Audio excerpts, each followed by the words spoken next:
Well, welcome back to the channel there, Papa's Posse.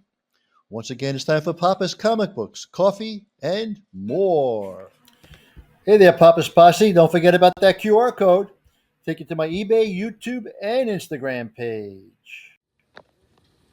Everything's Archie. Archie's here. Betty's here. Veronica too. Reggie's here. Hey Jughead, where are you? Welcome back, everyone. Here we go, Papa's comic book, coffee, and more. Today we have PEP, number 272. This book was 20 cents back in 1972. One of the stories in here is The Errand. Now, before we begin, don't forget, this book and others are available on my eBay page, Papa's-Comic-Books. Please hit that like button, subscribe to the channel. Let's see what's going on. Ronnie, my dearest, how can I ever leave you? On the next bus, that's how. Ha ha ha ha, that's our dad. The Errand. Archie, dear, would you run to the store, please? I need a dozen eggs. 12 delicious hen fruits coming up, mother of mine. Raindrops keep falling on my hair, and my food's getting soggy 'cause the roof, it just can't rain there. La-di-dee-dee-dee-dee-dee-dee. He's singing crazy stuff. Oh my gosh. The kid running out in front of the car. Yikes, that was close. It was that close. If it wasn't for that boy, where did he go? A hero, a real hero. By the time I get to Dallas, I'll be hungry. Ah, little baby bird. It must have fallen out of its nest. Don't worry, Mom. I'm not going to hurt him. Now, don't try it again until your wings get a little bit bigger. That sounds like a thanks. If I knew the language, I'd whistle back. You're welcome. Drove my Chevy to the levee on the 4th of July. Hi, hot dog, what's new? That's not the hot dog I know. He's no complainer. You're limping, too. Let me see that paw. Yup, there it is. Big, sharp thorn. He takes it out. Slurp, slurp, slurp. You're welcome, pal. Anytime. 1 dozen eggs. Thank you, Mr. Grimshaw. Thank you, Archie. Eep. There goes our picture window. Through the window. Yipe, run, gang. Yeah, got it. Splat. Oh, no, my eggs. Couldn't you have waited, son? You could have delivered the eggs, then gone out and play ball. Kids today never think of anybody but themselves. What will they ever amount to? What will they? They dropped all the eggs. Archie's Press Club. There you go. Here we go. Point of view. Why am I so depressed, Archie? There's no reason for it at all. Still, I'm bluer than the nose of an Eskimo. Shucks, Ron baby. Everybody goes through cycles like that. There's only one way to fight the blues. Positive thinking. I am thinking positively. I'm positively sure I've got the blues.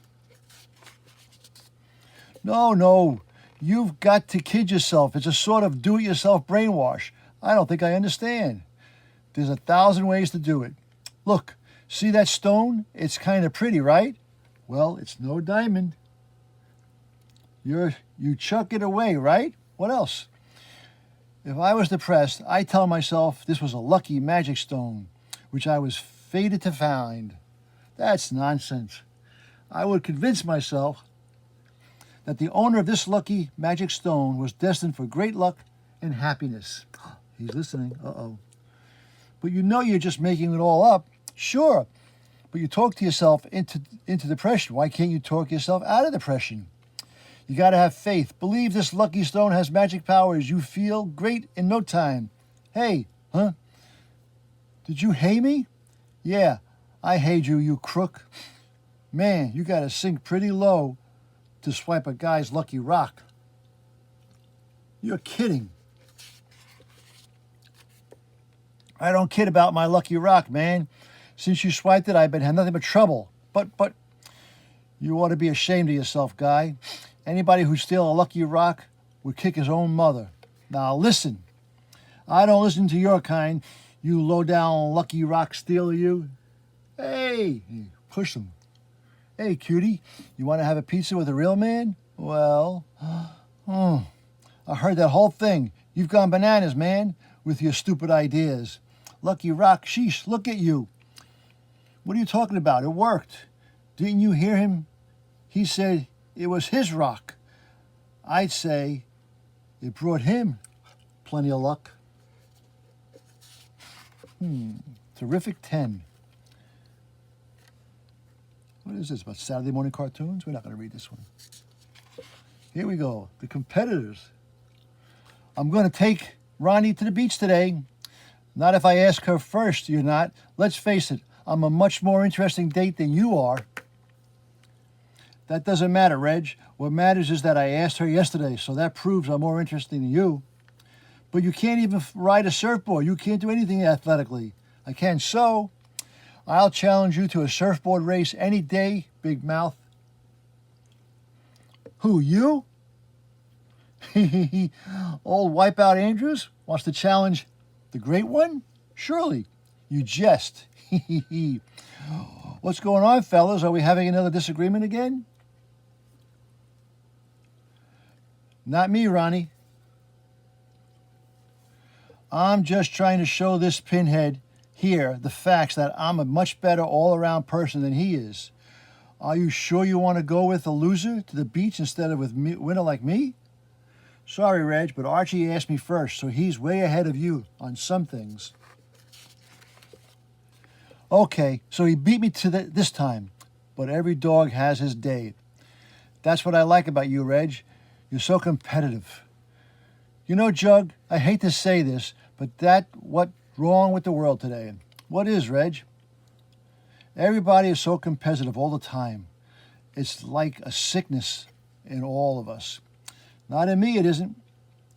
Of course it is, Jug. You're no different than anybody else. And I think it's silly for people to pit themselves against each other all the time. I'm glad to see that you're finally seeing the light, old buddy, because I think it's more than silly. I think it's ridiculous. How right you are, Jug. The whole idea is stupid. I was fooled into thinking that winning was all that mattered. Not me. They never fooled me. I never bought that competition scene. Not my bag. Winning all the time is just not that important. Right on, Jug. You have the picture. I think I'm going to become a non-competitive person. I'm totally non-competitive. I'm almost 75% convinced that most competition is pointless. I'm 100% convinced. Well, right now, I'm 150 convinced. And I'm 200 convinced. Uh-oh, I think they're competing. I'll even go as far as to say I'm 300% convinced. And I'm 500% convinced. In fact, I'm totally convinced more than anybody I know. And he punches him. We're both liars. Little Jinx. Oh boy, Little Jinx, you got your allowance. That's great. It's not so great. What is not so great about an allowance? The tough problem of making a decision of what to buy. That's no problem, Little Jinx. After all, what are good friends for if not to help? Now that chocolate kisses are a wonderful buy. Hold it. If you want something really good, try the jelly beans, Little Jinx. How can you compare mouth-watering chocolate to jelly beans, Russ? Is that so, Greg? It just so happens that the jelly beans are much better. Just take a good look at all the different colors. Yeah, that's good, true. And they taste pretty good, too. Look, Russ, I've eaten more chocolate than you've eaten jelly beans. So what? Jelly beans are the #1 candy in the world. Jelly beans aren't in the same class with chocolate kisses. Some taste you've got, Russ. Is that so? My taste is better than yours any day. Is that so? Well, there's only one way to settle this. Step outside. Okay. Boy, making decisions always makes me thirsty. I told them the problem of making a decision was tough. It's fighting tough. Alrighty. That was PEP number 272 from 1972. Hope you enjoyed that little reading. And don't forget, this book and others are available on my eBay page, Papa's-Comic-Books. please hit that like button, subscribe to the channel, ring that bell, okay? And as Papa and Archie and the whole gang always say, That was easy. until next time, Papa is out.